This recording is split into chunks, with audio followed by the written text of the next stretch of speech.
1200만 봤다고 하대요. 겨울왕국이랑 이 영화랑 뭐 내용은 비슷합니다. 혹시 보셨나요? 겨울왕국 2도 그 떼굴 부수는 거라고 하더라고요. 미국은 다 떼굴 부수고 있거든요. 이거 역시 마찬가지로 떼굴 부숴야 되는 이런 메시지를 좀 담고 있는데요. 여러분들이 이 영화 끝나고 나서 그냥 화만 이렇게 충전해가지고 그냥 가시지 마시고 입소문 내주시고 오늘같이 이렇게 공동체 상영이라든지 시네클럽 너무 고마운데요. 공동체 상영이라든지 단체 관람 이런 것들을 많이 좀 유치해 주셨으면 좋겠다라는 말씀 드립니다. 네. 반갑습니다. 저는 금강에서 왔습니다.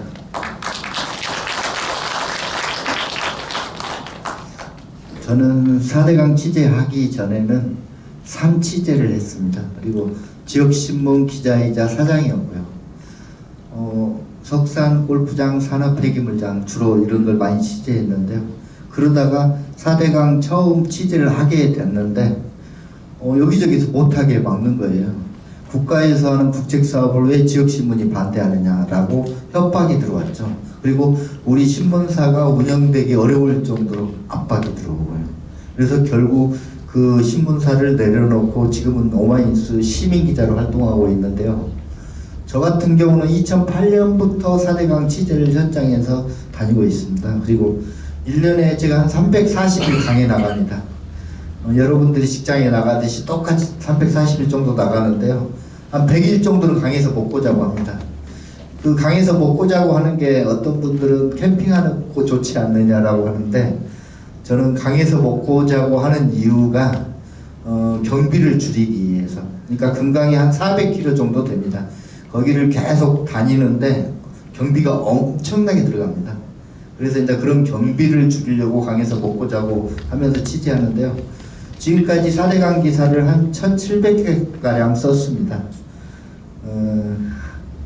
그리고 너무 많은 협박과 압박 지금도 당하고 있고, 며칠 전에도 제 고향인 전라남도 장성이라는 곳인데 전라도 새끼가 여기까지 굴러와서라는 얘기를 아직도 듣고 삽니다. 하지만 저는 아직까지 기자로 살면서 지는 싸움을 단 한 번도 해본 적이 없습니다. 주민들 편에 서서 석산 싸움을 할 때나 골프장 싸움을 할 때도 다 이겨냈습니다. 그 이유가 시간이 좀 걸렸을 뿐이지 3년, 5년, 7년 이렇게 걸렸을 뿐이지 다 이겨냈습니다. 4대강 취재 이제 12년째 접어들어가는 것 같습니다. 조금만 더 하면은 제가 이길 수 있을 것 같습니다. 그래서 여기까지 왔습니다. 고맙습니다.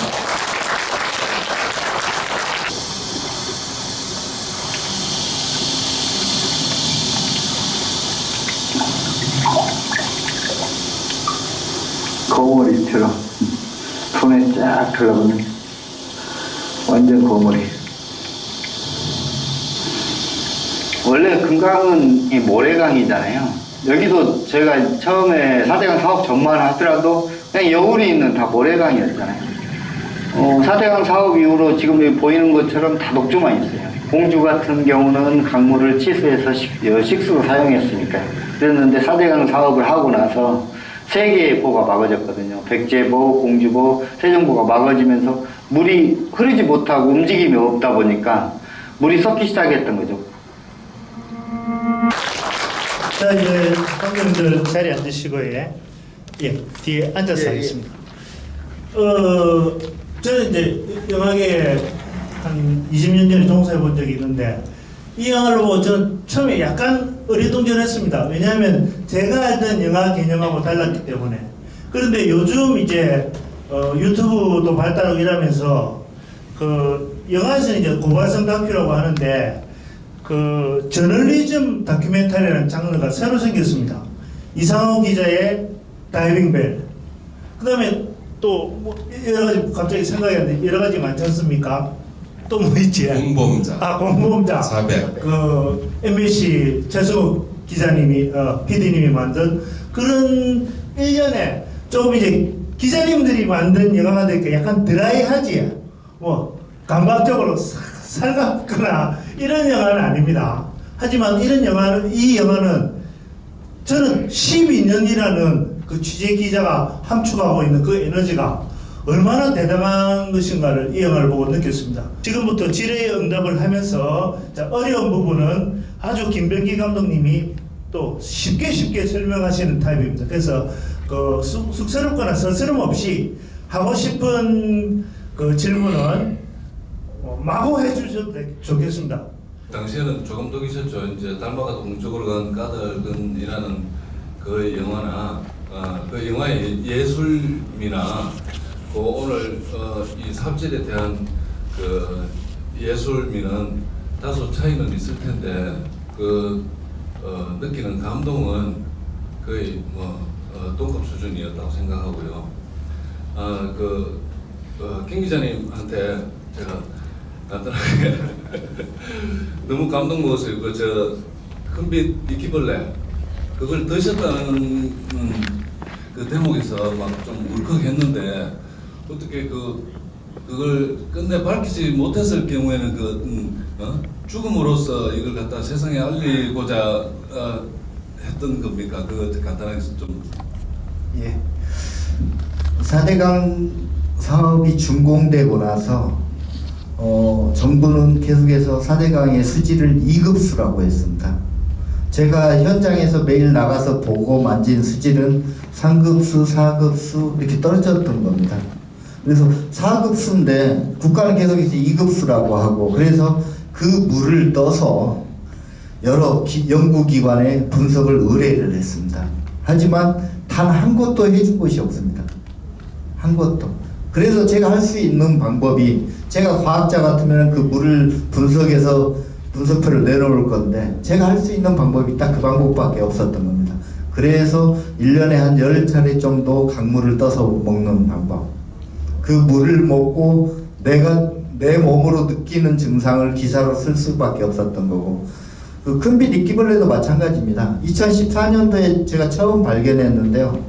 처음 봤는데 사진을 찍어서 여러 전문가, 환경단체, 시민단체에 많이 보냈습니다. 도대체 이 아이가 뭐냐.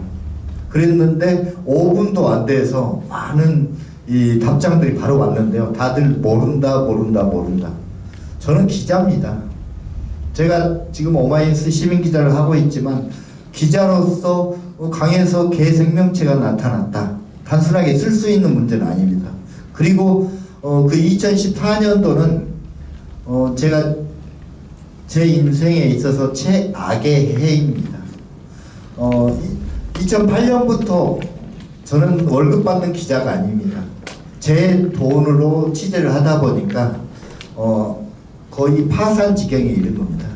그리고 살고 있는 집에 압류가 들어왔고 차도 압류가 들어왔고 월세를 한 6개월 밀려서 나가라는 쫓겨나는 위기까지 처해 있을 때 그 상태에서 제가 가졌던 마지막 돈을 탈탈 긁어 모아서 그 5,600원을 가지고 나갔던 취재였던 겁니다. 그래서 어쩌면 이 기사가 내 인생에 있어서 마지막 기사일 수 있다라는 생각에 지금 같아도 먹기 힘든 지경입니다.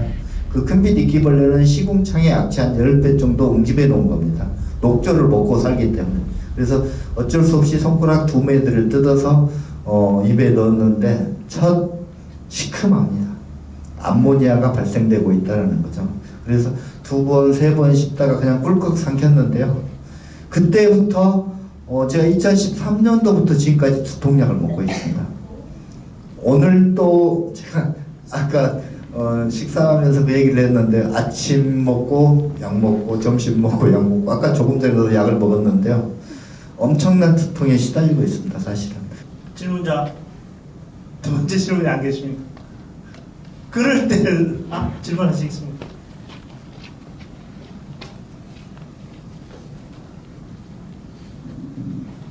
예, 안녕하세요.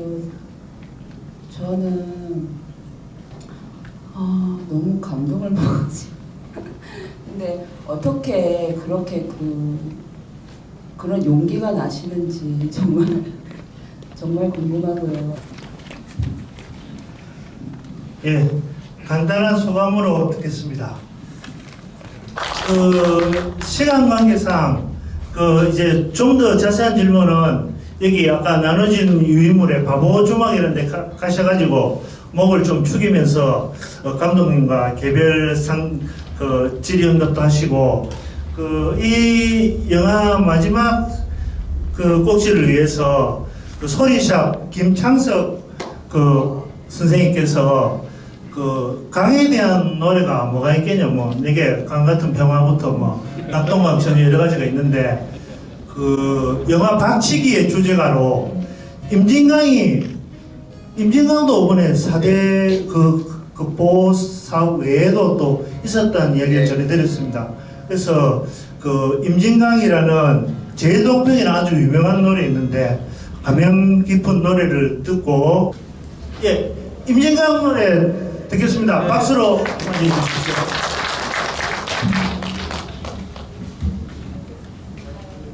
예, 반갑습니다. 원곡은 임진강입니다. 북한 가곡입니다.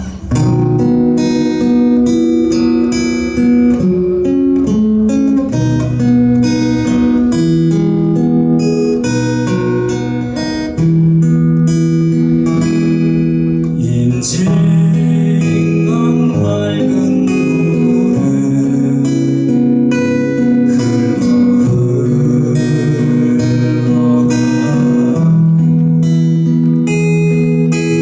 물새는 자유로이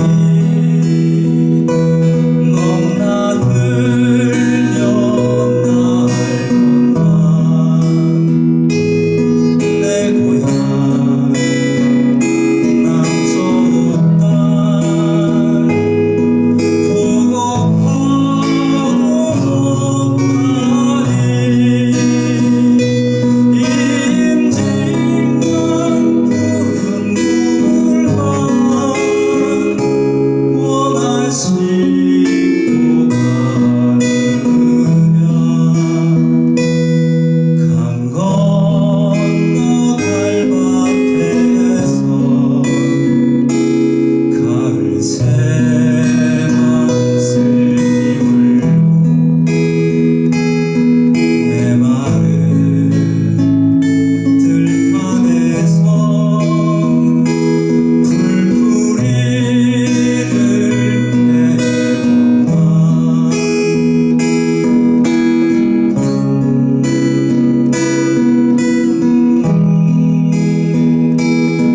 보고파도 못하니 임진강 푸르만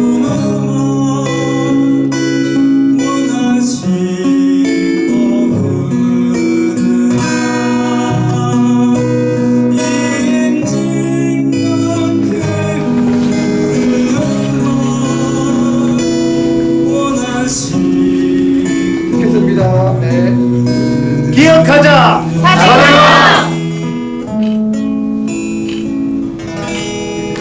네, 감사합니다. 감사합니다.